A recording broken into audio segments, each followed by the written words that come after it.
فقد قال الله تعالى في قرآنه الكريم بعد أعوذ بالله من الشيطان الرجيم بسم الله الرحمن الرحيم وسارعوا إلى مغفرة من ربكم وجنة أرضها السماوات والأرض أعدت للمتقين الذين ينفقون في السراء والضراء والكاظمين الغيظ والعافين عن الناس والله يحب المحسنين. صدق الله العظيم. புகழுடையவன் ஏகன் பரிபாலிப்பவன் போஷிப்பவன் அல்லாஹ் சுப்ஹானஹு வ தஆலாவை போற்றி புகழ்கிறோம். நாம் அனைவரும் நேரான சீரான பாதை அடைந்து ஈருலகிலும் வெற்றி பெற்று அல்லாஹ்வுடைய பொருத்தம் தரிசனம் கிடைத்து உயர்தரமான சூனத்திலே கூடியிருக்க வேண்டும் என்ற ஒரே நோக்குடன் தனது காலங்கள் நேரங்கள் சந்தோஷங்கள் அனைத்தும் எங்களுடைய வெற்றிக்காகவே தியாகம் செய்த எமது உயிரில்மினி ஹஜ்ரத் முஹம்மது ஸல்லல்லாஹு அலைஹி வஸல்லம் அவர்கள் மீதிலும் அன்னாரின் தோழர்கள் குடும்பத்தினர்கள் இறுதி மூச்சு வரைக்கும் ஹஜ்ரத் ரசூலுல்லாஹி ஸல்லல்லாஹு அலைஹி வஸல்லம் அவர்களுடைய வாழ்க்கை நெறிகளை பேணுதலுடன் எடுத்து நடக்கூடிய உண்மையான மூமினானவர்கள் முஸ்லிமானவர்கள் அனைவரின் பேரிலும் அல்லாஹ் ஸலாத்தும் ஸலாமும் சொல்வானா. அல்லாஹ்வுடைய தொடர்பு நமக்கு மிகவும் அவசியமானது. இன்றைக்கு உலகத்தில் அனைத்து விதமான தொடர்புகளையும் சீராக்கி கொண்டோம். அவைகள் தப்பி போகும் பொழுது கவலைப்படுகின்றோம். அதற்காக எதையும் செலவழிக்கவும் தயாராகிறோம். சிலர் உயிரையும் கொடுக்கின்றார்கள். ஆனாலும் ரப்புடைய தொடர்புக்காக நாம் எந்த அளவுக்கு விரைந்து வருகின்றோம் என்கிறத சிந்தனை செய்து பார்ப்போம். அல்லாஹ் சுப்ஹானஹு வ தஆலா அவனின் பக்கம் விரைந்து வருவதற்கு பாவிக்கக்கூடிய வார்த்தை தான் ஃபஃபிர்ரு இலல்லாஹ், என்னின் பக்கம் விரண்டு ஓடிவாங்க. அல்லாஹ்வின் பக்கம் விரைகிற விஷயத்துல பின்னுக்கு பார்க்கவும் மேலாது, தாமதிக்கவும் மேலாது, சிந்திக்கவும் மேலாது. யாரெல்லாம் அந்த விடயத்துல சிந்தித்தார்களோ தாமதித்தார்களோ தோல்வி அடைந்து விடுவார்கள். அந்த தோல்வியை ஈடு செய்ய முழு உலக ஜனங்களும் ஒன்று சேர்ந்தாலும் முடியாது. அல்லாஹ் பூமியில நீங்க உங்களுடைய ரிஸ்கை அலைந்து திரிந்து தேடிக்கொள்ளுங்கள் என்கிறதுக்கு பாவிக்கக்கூடிய வார்த்தை தான் ஃபம்ஷு ஃபீ மனாகிபிஹா தலூலன் ஃபம்ஷு ஃபீ மனாகிபிஹா. அந்த பூமி உங்களுக்கு ரொம்பவும் இசைந்து கொடுக்கும். அது உங்களை வேண்டிய இடத்துக்கு கொண்டு செல்லும். அந்த முறையில தான் நாம் அதனை ஆக்கி வைத்திருக்கிறோம். அது உங்களுக்கு வழிபடும். நீங்கள் உங்களுடைய ரிஸ்கை அதனுடைய எல்லா புறங்களையும் போய் தேடிக்கொள்ளுங்கள். தொழுகை அதுவும் முக்கியமாக ஜுமாவை சொல்லும் பொழுது இதா நூதிய லிஸ்ஸலாத்தி மின் யௌமில் ஜும்ஆத்தி ஃபஸ்அவ் இலா திக்ரில்லாஹ், அதன் பக்கம் வருவதற்கு அல்லாஹ் பாவித்த வார்த்தை ஃபஸ்அவ் இஸ்அவ், அதாவது நீங்கள் விரைந்து வாருங்கள் அல்லாஹ் சுப்ஹானஹு வ தஆலாவுடைய தொழுகையின் பக்கம் என்று கூறுவதோடு அல்லாஹ்வுடைய பாவ மன்னிப்பின் பக்கம் அழைக்கும் பொழுது பாவிக்கக்கூடிய வார்த்தை வஸாரிஉ இலா மக்ஃபிரத்தின். சாரிஉ என்ற வார்த்தையை அல்லாஹ் பாவிச்சிருக்கிறான். நீங்கள் ஒருவருக்கொருவர் போட்டி போட்டு விரைந்து வாருங்கள். போட்டி போட்டவர்கள் தான் ஜெயசீலர்கள். போட்டி போட்டார்கள் ஒரு கூட்டத்தினர். ஃபஸ்தபிகுல் கைராத் என்ற ஆயத் இறங்கியதும் அவர்கள் நிம்மதியாக இருக்கவில்லை. போட்டி போட்டவர்கள் முதல் உரிமை பெற்றார்கள் ஹஜ்ரத் அபூபக்கர் ரலியல்லாஹு தஆலா அன்ஹு. அதன் பின்னால ஏராளமான சஹாபாக்கள் ஹஜ்ரத் அபூபக்கர் ரலியல்லாஹு தஆலா அன்ஹு அவர்கள் இந்த உலகத்தை விட்டும் பெறுகிறார்கள். ஜனாசா வைக்கப்பட்டிருக்கின்றது. ஹஜ்ரத் உமர் ரலியல்லாஹு தஆலா அன்ஹு அவர்கள் இறுதி மூச்சு வரைக்கும் விடக்கூடாது, இவரை நான் அவரை முந்திய ஆக வேண்டும் என்று பல தடவைகள் முயற்சி செய்தும் தோல்வி அடைந்தார்கள். ஜனாசா இடத்திலே தான் இறுதியில களைப்போடு வந்து நின்றார்கள். சொன்னார்கள் லவ்லா அன் அகூன ஷஅரன் ஃபீ ஸத்ரி அபீ பக்கர், அபூ பக்கருடைய நெஞ்சில் ஒரு முடியாக இந்த உமர் ஆகிவிடக் கூடாதா என்று தமன்னா வைத்தார்கள், மேலெண்ணம் வைத்தார்கள், போட்டி போட்டார்கள். அவர்கள் அல்லாஹ் அவர்களுக்கு கொடுத்த அந்த சிறப்பு வார்த்தைகள் தான் அஸ்ஸாபிகூனல் அவ்வலூன், அவர்கள் தான் போட்டி போட்டவர்கள் முந்தியவர்கள். அவர்கள் மக்கத்து மதீனத்து ரசூலுல்லாஹ்வுடைய தோழர்கள். அவர்களுடைய போட்டியிலையும் அவர்களுடைய பாதையிலையும் அவர்களையும் பின்பற்றி நீங்களும் வராது வரைக்கும் உங்களுக்கு நலவை அடைய முடியாது என்கிறதனை அல்லாஹ் குர்ஆனிலே குறிப்பிடுகின்றான். நானும் நீங்களும் அல்லாஹ்வின் பக்கம் விரைந்து செல்ல வேண்டும். பல ரமலான்களை சந்தித்தோம். நோக்கத்தின் பேரில் எப்பொழுதும் இருந்து விட வேண்டும். ஒரு மனிதன் நோக்கத்தை மறந்து விடுவான் என்றால் தோல்வி அடைந்து விடுவான். நோக்கம் மறந்தவர்கள் தான் இன்று பல கை சேதங்களுக்கு உள்ளாக்கப்பட்டிருக்கின்றார்கள். நோக்கம் மறந்தவர்கள் தான் வாழ்க்கை பூராவும் துனியாவுக்காக கண்ணீர் வடிக்கின்றார்கள். நோக்கத்தை மறந்தவர்கள் தான் இழிவுகளை சுமந்து கொண்டிருக்கின்றார்கள். ஆனாலும் நோம்புடைய நோக்கத்தை இறுதி வரைக்கும் மறந்துடாதீங்க. எல்லா நேரத்திலையும் நோம்புடைய நோக்கம் தக்வா என்று கூறப்படுகின்றது. அந்த தக்வாவை அடைவது தான் எங்களுடைய ஒரே ஒரு முயற்சியாக இருக்க வேண்டும். அவர்களுக்கு தான் குர்ஆனிலே அல்லாஹ் சுப்ஹானஹு வ தஆலா வெகுமதிகளை கூறுகிறான். மன்னிப்பு யாருக்கு? தக்வா உடையவர்களுக்கு. தக்வா உடையவர் தான் அல்லாஹ்விடத்துல மன்னிப்பு கேட்பார். இதனால் ரப்பு அழைக்கிறான், வஸாரிஉ, வேகமாக போட்டி போட்டு வாருங்கள், இலா மக்ஃபிரத்தின், உங்களுடைய ரப்பின் பாவ மன்னிப்பின் பக்கம், ரப்புடைய பாவ மன்னிப்பின் பக்கம். சோம்பல் கொள்ளாதீர்கள். போட்டி போட்டு வருமாறு அல்லாஹ் சுப்ஹானஹு வ தஆலா கூறுகிறான் என்றால் மஸ்ஜிதுக்காக வேண்டி நாங்கள் ஒதுக்கிவிட வேண்டும். அல்ஹம்துலில்லாஹ், ஒவ்வொரு வருடங்களும் மஸ்ஜிதுகளிலே இஅ்திகாஃப் இருக்கின்றார்கள். ஹஜ்ரத் ரசூலுல்லாஹி ஸல்லல்லாஹு அலைஹி வஸல்லம் அவர்களுடைய சுன்னத்தை ஹயாத்தாக்கின்றார்கள். நபி ஸல்லல்லாஹு அலைஹி வஸல்லம் அவர்கள் இறுதி 10 வந்ததும் ஷத்த மஅஜரஹு, தன்னுடைய வேஷ்டை இறுக்கி கட்டுவார்கள். வஐகல அஹ்லஹு, தன்னுடைய குடும்பத்தையும் நேரத்தோடையே எழுப்பாட்டி விடுவார்கள். நபி ஸல்லல்லாஹு அலைஹி வஸல்லம் அவர்கள் இஅ்திகாஃபை அனுஷ்டிப்பார்கள்.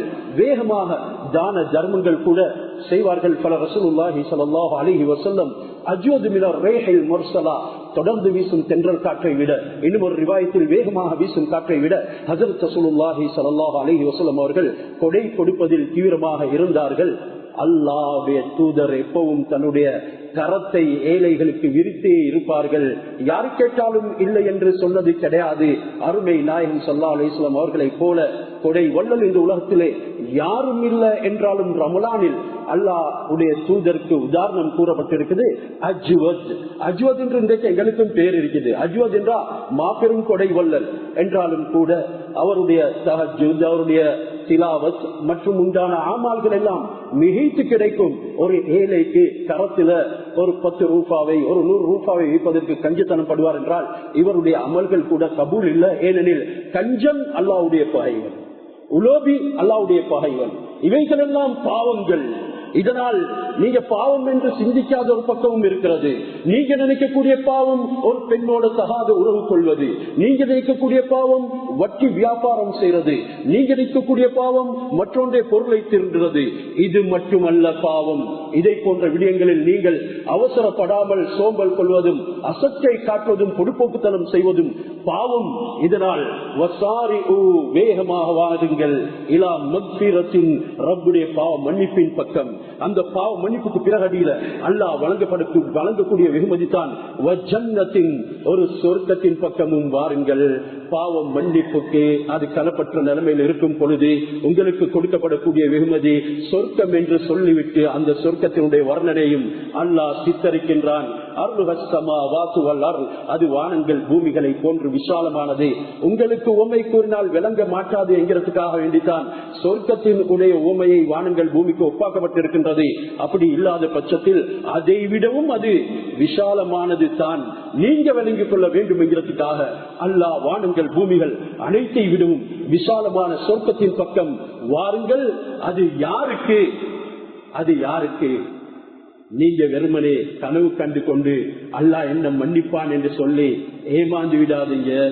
அது நான் கொடுக்கிறது முத்தகீன், தக்வாவுடையவர்களுக்கு, இறை அச்சமுடையவர்களுக்கு தான் கொடுப்பேன். இறை அச்சமுடையவர்களுடைய தன்மை என்ன? அல்லதீன யுன்ஃபிகூன ஃபிஸ்ஸர்ராஇ வத்தர்ரா, முதலாவது சொன்ன தன்மை இருக்கும் பொழுதும் இல்லாத பொழுதும், வறுமையிலும் செழுமையிலும், எல்லா நிலைமைகளையும் அல்லாஹ்வுடைய பாதையில செலவு செய்யக்கூடியவர்களாக இருப்பார்கள். சதகா என்று சொல்றது ஒரு உண்மையாளருக்கு அடையாளம். சதகா என்ற சொல்லிலக்கண வார்த்தையில இருந்து தான் சதகா என்பது பிளந்தெடுக்கப்பட்டு இருக்கிறது. யாரு அந்த தர்மங்களை செய்கிறாரோ அது கடுமையான ஜகாத்துடைய தர்மமாக இருக்கலாம். ஏனெனில் ஜகாத்துடைய விடயங்களை பாவிக்கும் பொழுதும் 8 கூட்டங்களை பற்றி அல்லாஹ் வர்ணிக்கும் பொழுதும் இன்னும் ஜகாத்து அலல் ஃபுகரா என்று சொல்லல, மாற்றமாக இதுல எந்த அளவுக்கு உண்மையாளர்கள் இருக்கின்றார்கள் என்று பரிசீலனை செய்வதற்காக வேண்டியே இன்னும் சதகாத்து அலல் ஃபுகரா என்று ஜகாத் என்று பாவிக்கக்கூடிய இடத்துல சதகா என்று பாவித்திருக்கிறான். ஏன்? ஜகாத் என்கிறது அது ஒரு கேவலமானது, இழிவானது, அது மாஊன்ல சேர்ந்தது. மாஊன் என்னும் பொழுது அற்ப பொருள். சூரத்துல் மாஊன் நாங்க படிக்கிறோம். அரை செல்லது அது இறுதியாக முடியக்கூடிய விந்தை பாருங்கள். அவர்கள் யம்னஊனல் மாஊன் அற்ப பொருட்களையும் தடுத்துக் கொள்வார்கள். அற்ப பொருட்களுக்கு வியாக்கியானம் சொல்லும் பொழுது தஃசீரிலேயும் ஹதீஸிலேயும் அங்கே வந்திருக்கிறது மண்வெட்டி, நெருப்பட்டி மற்றும் உண்டான சட்டி முட்டிகள், தீக்குச்சிகள், அது போன்ற உப்பு, இதை போன்ற விடயங்களையும் தடுத்துக் கொள்ளக்கூடியவர்கள் இவர்கள். அந்த வயலுக்கு உண்டானவர்கள், நாசத்துக்கு உண்டானவர்கள். அதோட இன்னும் ஒரு விளக்கம் சொல்லப்பட்டிருக்கிறது, அஸ்ஸகா. இந்த ஜகாத்தும் ஒரு நிந்திக்கப்பட்டது. ஏனெனில் ஏழையுடைய ஊத்தத்தான் செல்வந்தரே உன்னிடத்துல இருக்குது, அதனை புசித்து நீ பொய்யனாக ஆகிவிடாதே, இதனால் உன்னுடைய தான தர்மங்களை கொடுத்து விடு, அது கட்டாய கடமை என்றும் இருக்கும் பொழுதும் அல்லாஹ் இன்னம ஸதகாத்து என்று பாவித்திருக்கக்கூடிய காரணம் உண்மையாளர்கள் தான் அதனை நிறைவேற்றுவார்கள் என்று 8 கூட்டத்தினை அல்லாஹ் சுப்ஹானஹு வ தஆலா அங்கே தெளிவுபடுத்தி இருக்கின்றான். எனவே இந்த விடயங்கள்ல நீங்க தீவிரம் அடைங்க. முத்தகீன்களுடைய அடையாளம் தான் அது. அதில் முதலாவது எல்லா நிலைமைகளிலும் அவரிடத்தில் இருந்த போதிலும் இல்லாமல் இருந்த போதிலும் தான தர்மங்கள் செய்யக்கூடியவராக இருப்பார். இரண்டாவது முத்தகீனுடைய தன்மை, உண்டான தக்வாவுடைய தன்மை. நோன்பு நோக்கம் தக்வாவுடைய நோக்கம் தானே. அந்த நோக்கத்துல நான் எந்த அளவுக்கு பாயிண்ட்ஸ்களை பெற்றிருக்கிறேன் என்று பரிசீலனை செய்வதற்குண்டான சந்தர்ப்பம் தான் இது. அல்லாஹ் சுப்ஹானஹு வ தஆலா சொல்கிறான், தக்வா உடையவனா நீ, அப்படி என்றால் நீ கோபத்தை மிண்டு விழுங்க வேண்டும். கோபத்தை மிண்டு விழுங்குகிறவர்கள் யார்?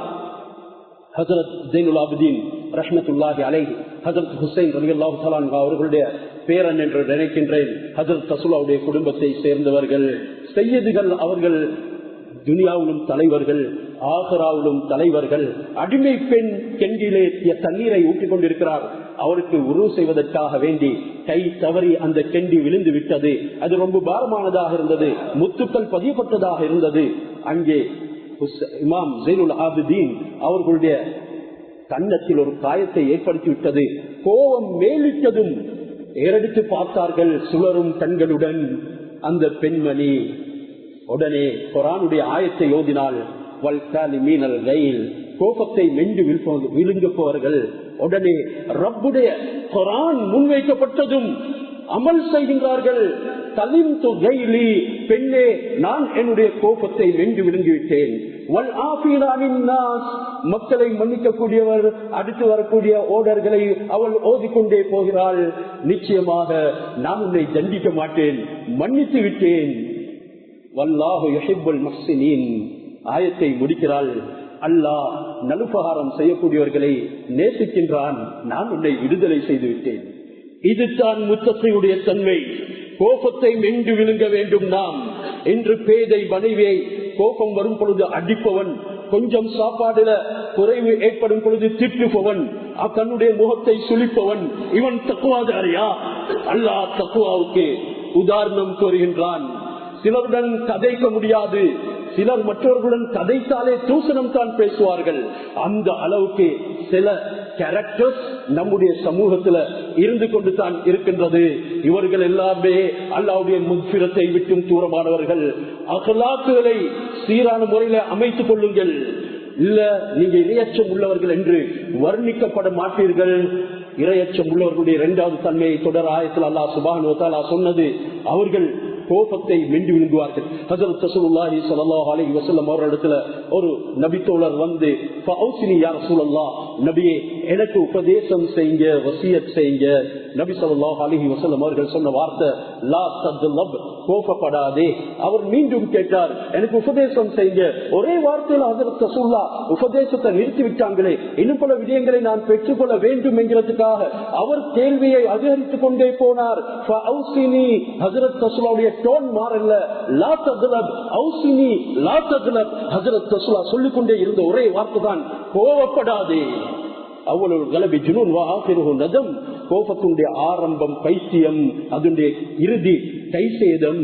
சொன்னார்கள் ஹஜ்ரத் ரசூலுல்லாஹ் ஸல்லல்லாஹு அலைஹி வஸல்லம், லைஸ ஷதீது, ஒரு வீரன் தன்னுடைய ரெஸ்லிங்ல எதிரியை விழுத்தாட்டுவன் அல்ல. உண்மையான வீரன் கோபம் வரும் பொழுது அதனை மென்று விழுங்குபவன். இந்த கோபத்தின் காரணமாக எத்தனை உறவுகளை பிரிந்து வாழ்ந்து கொண்டிருக்கிறோம். இந்த கோபத்தின் காரணமாக அண்டை வீட்டான எதிரியாக மாற்றிக் கொண்டிருக்கிறோம்.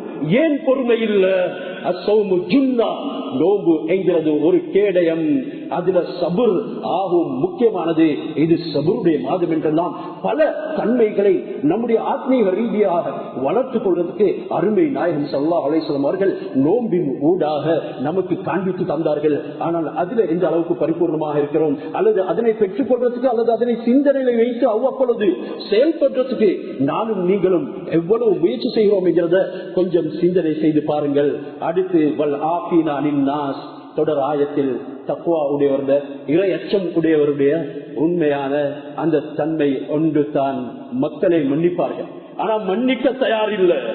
மற்றொன்றே குறையை அலசி ஆராய்ந்து அவனை கேவலப்படுத்த தயார். ஹஜ்ரத் ரசூலுல்லாஹ் சொன்னாங்க, மன்னிப்பு கேட்டும் மன்னிப்பு கொடுக்காதவன் மிகவும் உலகத்திலே மோசமானவர்கள் என்றார்கள். அல்லாஹ்வுடைய ரஹ்மத்தை விட்டும் அவன் தூரமாக்கப்பட்டவன். மன்னிப்பு கொடுக்கிறதுக்கு பழகிக் கொள்வோம். ஜென்ம பகைவனாக இருக்கட்டும், மன்னிப்பு கொடுப்போம். ஹஜ்ரத் ரசூலுல்லாஹ் மன்னிப்பு கொடுத்த வரலாறுகள் ஏராளம்.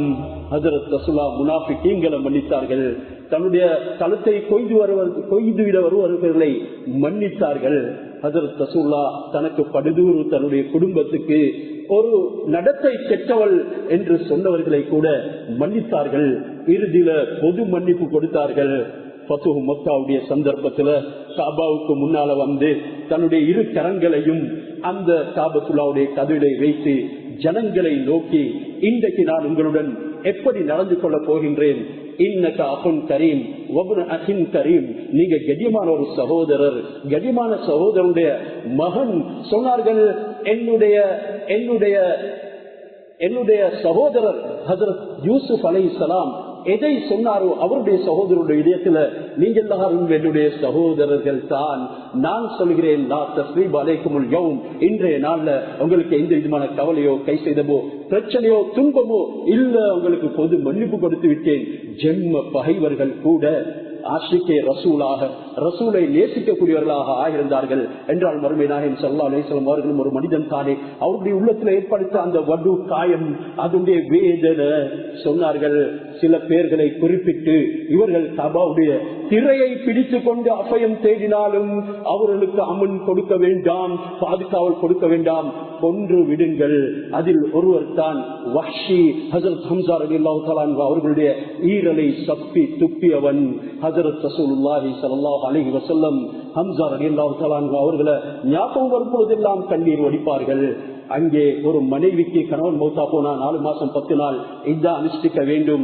ஏனையவர்கள் யாரு மரணித்தாலும், அது ஆண்களாக பெண்களாக இருந்தாலும் சரி, 3 நாளைக்கு மேல அது அதிகமாக பேசி பேசி துக்கம் அனுஷ்டிக்க கூடாது. இதனால தான் தாஜியா, அதாவது ஆறுதல் சொல்வதற்கு போவதாக இருந்தாலும் 3 நாளைக்கு உள்ள போங்க. பிந்து போயிட்டு நீங்க வருஷ கணக்கில் இருந்து வந்து ஆறுதல் சொல்ல வந்தா அவருடைய வேதனை இன்னும் புதிதாக்கப்படும். கவலை நீங்க புதிதாக ஆக்குறீங்க. இப்படி எல்லாம் செய்ய வேண்டாம். இந்த உலகம் சில விஷயங்களை மறப்பதற்கும் உண்டான இடம் தான். அந்த மறதிக்குள்ளேயும் அல்லாஹ் சுப்ஹானஹு வ தஆலாவுடைய ரஹ்மத் இருக்குது. அப்படி இல்லாவிட்டால் உங்களுக்கு வாழ்க்கை கிடையாது என்று சொல்லப்பட்டுச்சு. ஆனால் ஹஜ்ரத் ரசூலுல்லாஹி ஸல்லல்லாஹு அலைஹி வஸல்லம் அவர்கள் ஹஜ்ரத் ஹம்ஸா ரலியல்லாஹு தஆலா அன்ஹு அவர்கள் ஞாபகம் வரும் பொழுதெல்லாம் கண்கள்ல இருந்து கண்ணீர் வரும். எந்த அளவுக்கு உச்சரித்தார்கள், என்னுடைய சாச்சா, எனக்கு பிரியமானவர், எனக்கு நேசமானவர், இவர் கொலை செய்தவர்களை 70 பேரை, இவருக்கு ஒருவருக்கு 70 பேரை பழிவாங்குவேன் என்றார்கள். அல்லாஹ் சுப்ஹானஹு வ தஆலா நீதத்தை இறக்கிறான். நபியே, நீங்கள் எப்படி தன்னிஷ்டப்படி எதுவும் செயல்படுத்த முடியும்? அந்நஃப்ஸு பின்னஃப்ஸ், ஒரு ஆத்மாவுக்கு ஒன்று தான். ஹஜ்ரத் ரசூலுல்லாஹி ஸல்லல்லாஹு அலைஹி வஸல்லம் பிறகு இவர்களுக்கும் அல்லாஹ்வுடைய பாதை விரிவாக வேண்டும், இவர்களும் தீனுக்குள்ள மார்க்கத்துக்குள்ள வர வேண்டும் என்று அவர்களுக்கும் நீங்கள் இஸ்லாத்தின் அழைப்பை கொடுங்கள். சஹாபாக்கள் அவர்களை தேடி போனார்கள். எப்பொழுது ஹஜ்ரத் ரசூலுல்லாஹி ஸல்லல்லாஹு அலைஹி வஸல்லம் அவர்கள் இவர்களுக்கு அபயம் கிடையாது, எங்கு கண்டாலும் கொல்லுங்கள் என்று சொன்னார்களோ அந்த நேரமே இதனை கேள்விப்பட்டு அவர்கள் எல்லாருமே ஓடிவிட்டார்கள். சுஹைல் இப்னு அம்ர், அதே போன்று வஹ்ஷி பின் ஹர்ப், இப்படி 7 பேர்களை ஹஜ்ரத் ரசூலுல்லாஹி ஸல்லல்லாஹு அலைஹி வஸல்லம் அவர்கள் குறித்து சொன்னார்கள். இந்த வஹ்ஷி பின் ஹர்ப் ஓடினார், பல மாத தூரங்களுக்கு ஒரு இடத்துக்கு போயிட்டார். இந்த வஹ்ஷியை டார்கெட் பண்ணி ஒரு சஹாபி போனார் இஸ்லாத்தினுடைய அழைப்பை விடுப்பதற்கு. அங்கே ஒரு மாசமாக பிரயாணம் செய்து அவரை சந்தித்து சொல்லுகிறார், ஹஜ்ரத் ரசூலுல்லாஹ் உனக்கும் அபயம் தந்து விட்டார்கள், வா போகலாம். அவர் சொல்லுகிறார், உம்முடைய ரசூலின் அழைப்பின் பேர்ல நான் பதில் கொடுப்பதில் எந்த பிரயோஜனமும் இல்லை. ஏனெனில் உம்முடைய ரசூலுக்கு தூதருக்கு இறக்கப்பட்ட குர்ஆனிலே இப்படி கூறப்படுகின்றது, வல்லதீன லா யதுஊன மஅல்லாஹி இலாஹன் ஆகர் வலா யக்துலூன அன்-நஃப்ஸ அல்லதி ஹர்ரமல்லாஹு இல்லா பில் ஹக் வலா யஸ்தூன் வமன் யஃஅல் ذلك يلقى அஸாமா வயுஹ்லாஃபு லஹுல் அஸாபு யௌமல் கியாமா வயக்லுது ஃபீஹி முஹானா. யாரெல்லாம் அல்லாஹ்வை தவிர வேறு தெய்வங்களை உதவிக்கு அழைப்பார்களோ, ஜினா செய்வார்களோ மற்றும் பஞ்சமா பாதகங்களை செய்வார்களோ, வலா யஸ்னூன் வமன் யஃஅல் ذلك يلقى அஸாமா, இவர்கள் பாவத்தையை தண்டனையை தான் சந்திப்பார்கள்.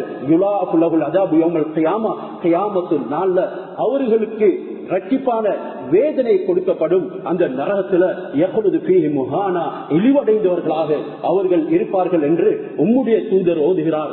நான் இந்த இஸ்லாத்தை ஏற்றுக்கொள்வதாக என்ன பிரயோஜனம்? இந்த பஞ்சமா பாதகங்கள் அனைத்தையும் நான் செய்திருக்கிறேன்.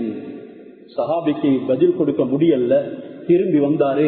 ஹஜ்ரத் ரசூலுல்லாஹ்வை நோக்கி அல்லாஹ் மீண்டும் குர்ஆனுடைய ஆயத்தை இறக்கின்றான். இல்லா மன் தாப வ ஆமன வ அமில அமலன் சாலிஹன் உலாயிக யுபத்திலுல்லாஹு ஸய்யிஆத்திஹிம் ஹஸனாத். யாரெல்லாம் ஈமான் கொண்டு தௌபா செய்து சாலிஹான அமல்கள் செய்வார்களோ அவர்களுடைய பாவங்கள் எல்லாம் நன்மைகளாக மாற்றப்படும். சஹாபி மீண்டும் ஒரு மாசமாக நடந்து வருகிறார். வருவதற்கு ஏற்கனவே ஒன்று, செல்வதற்கு ஒன்று, மறுபடியும் வருவதற்கு, இப்படி பல மாதங்கள் ஒருவருடைய நேர்வழிக்காக பாடுபடுகின்றார். அந்த இறக்கப்பட்ட வஹியை எடுத்துக்கொண்டு வந்து ஓதி காண்பிக்கிறார். இந்த நேரம் வஹ்ஷி சொல்லும் பதில், ஈமான் கொள்வது வாஸ்தவம் தான், நம்பிக்கை கொண்டு விடலாம், என்றாலும் தௌபா செய்யறது, சாலிஹான அமல் செய்யறது இதெல்லாம் எனக்கு சரிப்பட்டு வராது. எங்களையும் அப்படித்தானே. இஸ்லாத்துல எல்லாம் நல்லம். ஜனாபத்துக்கு காலையில சுபருக்கு முதல் எழுந்து குளிக்கிறது சரியில்லை, அதனால குஃபுருக்கே போயிட்டு கொண்டிருக்கிறார். ஜனாபத்தோட நஜிஸோட நஜிஸ் வாழ்ந்து கொண்டிருக்குது. இந்த அளவுக்கு மார்க்கத்தை அலட்சியப்படுத்தக்கூடியவர். எனவே இவர் சொன்னது வாஸ்தவம் தான். ஏனெனில் அவருடைய உள்ளத்துல இன்னும் ஈமான் நுழையல்ல. அவருடைய சிந்தனையில் அவர் பேசுறார். இது மாதிரி தான் நமக்கு மத்தியில் இருக்கக்கூடியவர்களும் அதிகமானவர்கள் சில விடயங்களை உள்வாங்க மாட்டார்கள், அதற்கு பேரம் பேசுவார்கள். எந்த அளவுக்கு சூரத்துல் முஃமினூன்ல அல்லாஹ் சுப்ஹானஹு வ தஆலா ஒரு ஆயத்துல சொல்கிறான், அல்லதீன தபா அஹ்வாஹும் பில் ஹக். சிலவங்களுடைய மனோ இச்சைகள் ஹக்கோட கலந்துடுது. ஹக்குன்னா உண்மையான மார்க்கம். உண்மையான மார்க்கத்தோட மனோ இச்சைகள் கலந்துடுது. இன்றைக்கு உலகம் முழுக்க எதுவெல்லாம் நல்லது என்று சொல்லி நடக்கின்றதோ இதுலயும் மனோ இச்சை கலந்திருக்கிறது என்கிறத நான் சொல்லல, ஏண்ட ரப்பு குர்ஆன்ல சொல்கிறான். அப்படி சொல்லிவிட்டு யார் அப்படி நல்ல விடயங்களையும் தன்னுடைய விருப்பங்களை மனோச்சைய கலந்து விடுவாங்களோ, வானங்கள் பூமிகள் அதுக்கு மத்தியில மேலும் அவைகள்ல இருக்கக்கூடிய அனைத்தையும் பசாதாக்கி நாசமாக்கி விட்டார்கள். இதனால் நாங்க சில விடயங்களை உள்ளபடி செய்யறதுக்கு முன் வர வேண்டும். தெரியாவிட்டால் தெரிஞ்சவரிடத்துல கேட்டு செயல்படுத்தவனும். எனவே அவரு வஹ்ஷி அப்படி சிந்தித்தது வாஸ்தவம் தான். எனவே சொன்னார், எனக்கு இந்த ஈமான் கொள்றது ஓகே என்றாலும் கூட தௌபா செய்யறது, சாலிஹான அமல் செய்யறது இவைகள் எல்லாம் செய்ய முடியாது. சஹாபி மீண்டும் திரும்பி வருகிறார். அல்லாஹ் சுப்ஹானஹு வ தஆலா ஹிதாயத்தை நாடி இருந்தார். ஏன் ஹிதாயத்தை நாடி இருந்தாண்டா, அந்த வந்தவருக்கு செவிமடித்தார். இதுதான் தஃசீர்கள் எழுதுறாங்க. வந்தவரை செவிமடித்தார், அவரை இழிவுபடுத்தல, அவர்கிட்ட கேள்வி கேட்டார். அவருக்கும் திருந்த வேண்டும் என்ற ஒரு சிந்தனை உள்ளத்துல இருந்தது. ஆனா இன்றைக்கு செவிமடிக்க தயார் இல்லை, அவர்களுக்கு முகம் கொடுக்க தயார் இல்லை. இதனால் ஏற்பட்ட விளைவுகளை நாங்க சந்திக்கிறோம். உள்ளங்கள் இருண்டு கல் நெஞ்சங்களாக மாறி போறதை பார்க்கின்றோம். இறுதியில அல்லாஹ்வுடைய பொருத்தம் இல்லாமல் இந்த உலகத்தை விட்டு சென்றடைகிறார். இப்போ வஹ்ஷி அப்படி சொன்னதும் சஹாபி மீண்டும் வருகிறார். அல்லாஹ் சுப்ஹானஹு வ தஆலா வஹ்ஷியுடைய விடயத்துல அடுத்த ஆயத்தை இறக்கிறான். இன்னல்லாஹ லா யக்ஃபிரு அன் யுஷ்ரக பிஹி வ யக்ஃபிரு மா தூன ذلك லிமன் யஷா. அல்லாஹ் சுப்ஹானஹு வ தஆலா இணை வைக்கும் பாவத்தை தவிர ஏனைய பாவங்கள் அனைத்தையும் தான் நாடியவர்களுக்கு மன்னிப்பான். இதனை கேட்டு வஹ்ஷி சொல்றார், அல்லாஹ் என்னை நாடுவான் என்று என்ன உத்தரவாதம்? இங்க மையஷா என்று அல்லாஹ்வுடைய மஷியத்தை சொல்லிருக்கிறான். அல்லாஹ் என்னை நாடுவான் என்று என்ன கேரண்டி இருக்குது? சஹாபி மீண்டும் திரும்பி வந்தார். அல்லாஹ் சுப்ஹானஹு வ தஆலா ஆயத்தை இறக்கினான். قل يا عبادي الذين اسرفوا على انفسهم لا تقنطوا من رحمة الله ان الله يغفر الذنوب جميعا. சொல்லுங்க நபியே, என்னுடைய அடியார்களுக்கு சொல்லுங்க, அஸ்ரஃபு அலா அன்ஃபுஸிஹிம், பாவங்கள் செய்து தன்னுடைய ஆத்மாக்களுக்கு தீங்கை இழைத்துக் கொண்டாங்க, எல்லா விதமான பஞ்சமா பாதகங்களும் செய்தாங்க. அப்படியான என்னுடைய அடியார்களுக்கு சொல்லுங்க, லா தக்னது மின் ரஹ்மத்தில்லாஹ், அல்லாஹ்வுடைய ரஹ்மத்தை விட்டும் நிராசை அடைய வேண்டாம், நம்பிக்கை இழக்க வேண்டாம். இன்னல்லாஹ யக்ஃபிரு துனூப ஜமீஆ, அல்லாஹ் அனைத்து பாவங்களையும் மன்னிப்பான். இந்த நேரம் வஷி, இது நல்ல மார்க்கம் தான், விரைந்து வந்தார். அதுவும் முகம் மூடிக்கொண்டு ஹஜ்ரத் ரசூலுல்லாஹ்வுடைய முன்னிலே அவதரித்த வந்தார். ஹஜ்ரத் ரசூலுல்லாஹ் சொன்னாங்க, அந்த வஷி, நீ வஷித்தானே? ஆம், நான் வஷித்தான். ரைபனி வஜ்ஹக், உன்னுடைய முகத்தை எனக்கு காட்டாதே என்ற சாச்சா ஹம்சாவுடைய ஞாபகம் வருது. ஹஜ்ரத் ரசூலுல்லாஹ் நன்மாராயம் சொன்னாங்க, இப்படித்தான் நபி ஸல்லல்லாஹு அலைஹி வஸல்லம் மன்னிப்பு கொடுத்தாங்க. இதுதான் தக்வாவுடையவர்களுடைய அடையாளம், இதுவள் தான் நோம்புடைய நோக்கங்களாக இருக்கணும். சகோதரர்களே, அந்த நேரம் ஹஜ்ரத் உமர் ரலியல்லாஹு தஆலா அவங்களுக்கு தெரியாது. ஹஜ்ரத் ரசூலுல்லாஹ் இப்படியானவர்களுக்கும் இஸ்லாத்தினுடைய அழைப்பை கொடுங்க என்று சொன்ன விடம் வாளை எடுத்தார்கள், களத்தை கோதி விடுகிறேன் என்றார்கள். சொன்னாங்க ஹஜ்ரத் ரசூலுல்லாஹ், விட்டுடுங்க உமர், இஸ்லாமு ரஜுலின் வாஹிதின் அஹப்பு இலைய மின் கத்லி அல்ஃபி காஃபிர், ஒரு மனிதன் இஸ்லாத்தை ஏற்றுக்கொள்வது 1000 காபிர்களை வெட்டுவதை விடவும் எனக்கு விருப்பமானது என்றார்கள். சகோதரர்களே, இதனால் நானும் நீங்களும் அல்லாஹ்வுடைய மக்ஃபிரத்தின் பக்கம் விரைந்து வருவோம், தௌபாக்களை செய்வோம். கலைந்து சென்று விடுகிறது, யாராலும் பிடித்து நிறுத்த முடியாது. இங்க தந்த வெகுமதிகள், போனஸ்கள், டிஸ்கவுண்ட்கள் எல்லாமே அல்லாஹ் ரமலானோட முடக்கி கொண்டு விடுவான். இதுக்கு சொல்லப்பட்ட சிறப்புகள் ஏனைய மாதங்களுக்கு கிடையாது. அல்லாஹ்வே கூலியாகக்கூடிய மாதம். இதனால கலப்பற்ற தௌபாவை செய்வோம். இதனை சொல்லிட்டு நான் முடித்துக் கொள்கிறேன். அல்லாஹ் சுப்ஹானஹு வ தஆலா கலப்பற்ற தௌபா செய்யக்கூடியவர்களுக்கு கொடுக்கக்கூடிய 5 வெகுமதிகளை ஒரே ஆயத்தில் சொல்லி முடிக்கிறான். யா அய்யுஹல்லதீன ஆமனூ தூபு இலல்லாஹி தௌபத்தன் நஸூஹா, மூமின்களே அல்லாஹ் இடத்துல தூய்மையான தௌபாவை செய்யுங்கள்.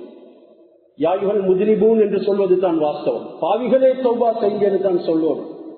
பாவி தௌபா செய்ய மாட்டான், அவன்கிட்ட ஈமான் இல்லாத பட்சத்தில். யாயுகள் முஸ்லிமூன் என்று சொல்லவும் இல்லை அல்லாஹ். யாயுகள் முஸ்ரிஃபூன், ஆத்மாக்களை தீங்கிழைத்துக் கொண்டவர்களே என்றும் அல்லாஹ் இங்கே அழைக்கல்ல.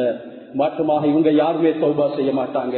செய்தாலும் அது உண்மையான தௌபாவாக இருக்காது. அது முனாஃபிக்குடைய பாவ மன்னிப்பு தேடுதலாகத்தான் இருக்கும். அது வானத்துக்கு உயர்த்தப்பட மாட்டாது. எனவே ஈமான் உள்ளவன் தான் அவனுடைய பாவத்தை விட்டு வருந்துவான். இதனால் அல்லாஹ் யா அய்யுஹல்லதீன ஆமனூ, ஈமான் கொண்டவர்களே, விசுவாசிகளே, தூபு இலல்லாஹி தௌபத்தன் நஸூஹா, அல்லாஹ் இடத்துல நீங்க கலப்பற்ற தூய்மையான தௌபாவை செய்யுங்கள். அப்படி செய்தால் அல்லாஹ் உங்களுக்கு 5 விடயங்களை தருவான். அதில் முதலாவது, அஸா ரப்புக்கும் அய்யுகஃபிர அன்கும் ஸய்யிஆத்திக்கும், உங்களுடைய ரப்பு உங்களுடைய பாவங்களுக்கு பரிகாரம் தருவான், பாவங்களை நன்மையாக மாற்றுவான். எவ்வளவு பெரிய பாக்கியம்! கடையில வேலை செஞ்சாரு, முதலாளி பெரும் கோடீஸ்வரன், கோடி கணக்குல தொழிலாளி அடிச்சுட்டாரு. முதலாளிக்கு இது தெரியும். சொல்லுறார், பரவாயில்லப்பா, நீ 50 கோடி ரூபாய் இதுவரைக்கும் வேலை செய்த 20 வருடத்துக்குள்ள என்னிடத்துல வந்து திருடி இருக்கிறாய், பிரச்சனை இல்ல, நான் உனக்கு இன்னும் 50 கோடி ரூபாய் தாரேன், இதுக்கு பிறகு திருந்தி வேலையை செய். அத மாதிரி தான் ரப்பு சொல்லுகிறான், யுகஃபிரு அன்கும் ஸய்யிஆத்திக்கும், உங்களுடைய பாவங்களுக்கு பரிகாரம். ஜினா செஞ்சா அதுக்கு நன்மை. எப்போ கலப்பற்ற தௌபா கிடைத்து விட்டால், திருடினா அதுக்கும் நன்மை. அல்லாஹ் பாவங்களுக்கு நன்மை கொடுக்கிறான், அதுக்கு கஃபாரா கொடுக்கிறான். யுகஃபிரு அன்கும் ஸய்யிஆத்திக்கும், இது முதலாவது வெகுமதி கலப்பற்ற தௌபாவுக்கு. இரண்டாவது, வயதுகளுக்கும் ஜன்னாத்தின் தஜ்ரி மின் தஹ்திஹல் அன்ஹார், அருவிகள் ஆறுகள் எடுத்தோடக்கூடிய சொர்க்கத்திலே உங்களை அல்லாஹ் நுழைவிப்பார். மூன்றாவது, யௌமலா யுஹ்ஸில்லாஹு நபிய வல்லதீன ஆமனூ மா, மூன்றாவது வெகுமதி, தௌபா செய்யறவங்களை அல்லாஹ் கேவலப்படுத்த மாட்டான். தௌபா செய்யறவங்களை அல்லாஹ் கேவலப்படுத்துறது இல்ல, அதுவும் கலப்பற்ற தௌபாவாக இருக்கணும். இன்றைக்கு எத்தனை விதமான கேவலங்கள் எங்களுக்குள்ள இருக்குது. அத சில சந்தர்ப்பங்கள்ல அல்லாஹ் எங்களுக்கு முன்னால கொண்டு வந்து காட்டுவான். இது என்னுடைய பாவத்தினால் ஏற்பட்டது என்கிறதனை கூட மனிதன் உணர மாட்டான். இதனால் யாரு தௌபா களப்பற்ற முறையில செய்வார்களோ, எப்படி நபிமார்களை ரசூல்மார்களை அல்லாஹ் கியாமத்துல கேவலப்படுத்த மாட்டானோ, அந்த ரசூலோட சேர்த்து வல்லதீன ஆமனு மாஹு அல்லாஹ் கேவலப்படுத்த மாட்டான். நூறுஹும் யஸ்ஆ பைன ஐதீஹிம், நாலாவது வெகுமதி, அவர்களுடைய எல்லா புறத்திலேயும் விசாலமான ஒளி இருக்கும். மற்றவர்களுடைய முனாஃபிக்குகளுடைய ஒளிகள் மங்கி அழிந்து போய் பாவத்தில் சிக்கிக் கொள்வார்கள். அந்த நேரம் இவர்களுடைய பிரகாசம் விசாலமாக இருக்கும். அவர்களுடைய அழிந்துவிடும் அணைந்துவிடும் ஒளியை பார்த்து எங்களுக்கும் இப்படியான ஒரு நிலைமை ஏற்படுமோ என்று பயந்து அவர்கள் சொல்வார்கள், ரப்பனா அக்மிம் லனா நூரனா, யா அல்லாஹ் நீ எங்களுக்கு ஒளியை பூர்த்தியாக்கிடு. அடுத்த வெகுமதி அல்லாஹ் ஒளியை பூர்த்தியாக்கி கொடுப்பான். இறுதித்தான் அவர்கள் சொல்வார்கள், எங்களை நீ மன்னித்து விடு. பொது மன்னிப்ப அந்த களப்பற்ற தௌபா செய்தவர்களுக்கு அல்லாஹ் சுப்ஹானஹு வ தஆலா கொடுத்து விடுவான். ஹஜ்ரத் அலி ரலியல்லாஹு தஆலா அன்ஹு அவர்கள் சொல்கிறார்கள், இன் குன்த ஃபீ நிஅமத்தின் ஃபர்ஹா, நீ ஒரு அருட்கொடை அல்லாஹ் இடத்திலிருந்து பெற்று இருந்தா அதை பாதுகாத்துக்கோ, உன்னுடைய பாவத்தின் மூலமாக அதனை நீக்கி விடாதே. சின்ன பாவங்களை கூட இழிவாக மதித்து விடாதே, ஏனெனில் சிறு கொடி கற்கள் தான் பெரும் மலைகளை உருவாக்குகிறது என்று சொன்னார்கள். எனவே நானும் நீங்களும் அல்லாஹ் சுப்ஹானஹு வ தஆலாவுடைய மக்ஃபிரத் அபரிமிதமாக கிடைக்கக்கூடிய இந்த புனிதமிக்க மாதத்தில் இருக்கின்றோம். தௌபா செய்வோம். அல்லாஹ் சுப்ஹானஹு வ தஆலா அந்த தௌபாவுக்காக எங்களுடைய உள்ளங்களை உருக்குவானாக, கண்கள்ல கண்ணீரை வடிக்க செய்வானாக, எங்களுடைய பாவங்களை நினைத்து வருந்தி அதன் பக்கம் மீண்டும் விடாது உறுதிமொழி கொடுப்பதற்கு எங்களுக்கு கிருபை செய்வானா. யா அல்லாஹ் எங்களுடைய பாவங்கள் சிலது பாவம் என்று விளங்காமலே செய்து கொண்டிருக்கிறோம், நாம் அதனை நல்லதென்று அறிந்து கொண்டிருக்கின்றோம். யா அல்லாஹ் உண்மையை எங்களுக்கு விளங்கப்படுத்திடுவாயா, பாத்திலையும் விளங்குபடுத்தி அதிலிருந்து பாதுகாக்க அருள்வாயாக. எங்களுடைய பெற்றோர்கள் எங்களுடைய மௌத்தாக்கள் அனைவரையும் மன்னிப்பாயாக. கோடானு கோடி மக்களை நரக விடுதலை செய்யக்கூடிய இந்த மாதத்தில் எங்களையும் அந்த பட்டியலை ஆக்கி அருள்வாயாக. மூமினானவர்கள் முஸ்லிமான்கள் ஆக்கி அருள்வாயாக. யால எங்களுடைய சகோதரர்களுடைய அமல்களை கபூல் செய்வாயாக. எங்களுடைய நோன்புகள் மற்றும் உண்டான அனைத்து அமல்களும் நீ இரட்டிப்பான கூலிகளை தருவதாக குறிப்பிட்டிருக்கின்றாய். நீ வாக்கு தவறாதவன் அவைகளை நிறைவேற்ற அருள் புரிவாயாக. ஏத்திக்காக இருக்கக்கூடிய சகோதரர்களுடைய துனியா ஆசராவுடைய சேவைகள் அனைத்தையும் பூர்த்தி செய்வாயாக. எங்களுடைய துவாக்கள் அனைத்தையும் உன்னுடைய தரித்திருக்கிற